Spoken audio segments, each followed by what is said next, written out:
সোমবার রাত 8:15টার দিকে বিমানবন্দরের 1 নম্বর ও 2 নম্বর টার্মিনালের সামনে ঘটে যায় এক চাঞ্চল্যকর ঘটনা। এক প্রবাসীর কাছ থেকে স্বর্ণসহ মূল্যবান জিনিস ডাকাতি করার চেষ্টা চালায় 4 জন ব্যক্তি। আইনশৃঙ্খলা বাহিনীর সদস্য পরিচয় দিলেও সন্দেহ হয় প্রবাসী। প্রতারণার বিষয়টি বুঝতে পারেন তিনি। পালানোর চেষ্টাকালে তাদের গাড়ির আঘাতে কয়েকজন আহত হন। পরে বিমানবন্দর আর্মড পুলিশ ব্যাটালিয়নের সদস্যরা সার্জেন্ট ইকবাল, মোহাম্মদ মাকসুদ, আসাদুল হক এবং পুশিদার হোসেন নামে 4 জনকে আটক করে। আটককৃত সদস্যদের মধ্যে সার্জেন্ট ইকবাল এবং মোহাম্মদ মাকসুদ সেনাবাহিনীর সদস্য। তারা দুজনেই বর্তমানে র্যাবে কর্মরত রয়েছে বলে নিশ্চিত হওয়া গেছে।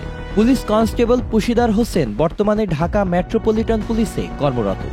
আটককৃত অপরজন মোহাম্মদ আসাদুল হক নিজেকে ব্যবসায়ী বলে পরিচয় দিয়েছেন।